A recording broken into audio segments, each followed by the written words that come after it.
दाम्पत्य जीवन की पवित्रता, परस्पर भाव, पुरुष अपनी गृहिणी को गृह लक्ष्मी के समान आदर दे और वह गृह लक्ष्मी अपने पति को नारायण का स्वरूप मान करके आदर दे, ये हमारी पवित्र भारतीय परंपरा है।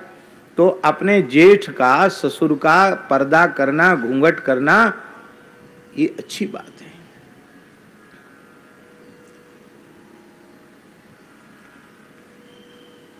एक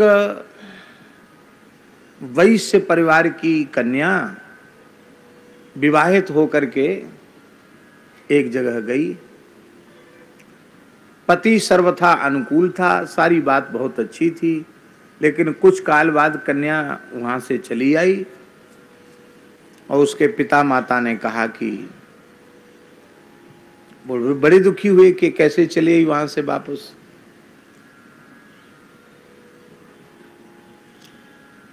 तो महाराज जी आप कुछ समझा दीजिए, हम तो बड़ी समस्या में पड़ गए, क्या करें। तो हमने तो सामान्य बात जो सदाचार की नीति की बात थी वो हमने बताई और हमने कहा कि बाबूजी बड़े बूढ़े हैं, वृद्ध हैं, वो गृहस्थाश्रम से आए हैं तो उनको गृहस्थाश्रम का अनुभव है, तो हमसे कुछ कहने में संकोच हो तो इनसे कह दो। उसका भाई भी था।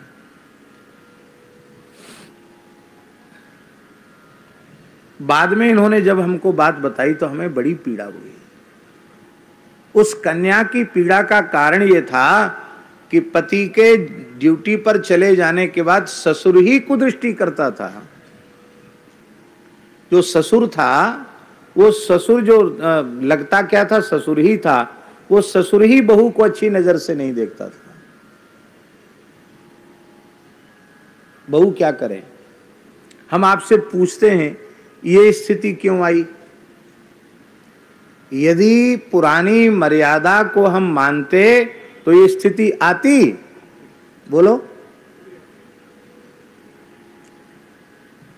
हमने ऐसे गांव में जन्म लिया, ऐसे परिवार में जन्म लिया जहां के बड़े बूढ़े ऐसे थे कि उनके घर की बहुएं यदि उनके सामने आ जाएं तो वो पहचान नहीं सकते, क्योंकि उन्होंने कभी उनकी तरफ देखा ही नहीं।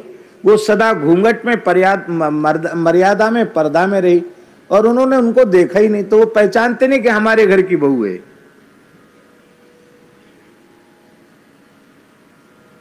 ये इसलिए ऐसी विकृति आई क्योंकि आपने प्राचीन परंपराओं को, मर्यादाओं को तोड़ा, समाप्त किया। इसलिए घूंघट वाली बात पर बिदक मत जाना, गुजरात में घूंघट नहीं चलता है। ये घूंघट की बात मनमाने ढंग से महाराज बोल रहे हैं, ऐसी बात नहीं, मर्यादा है।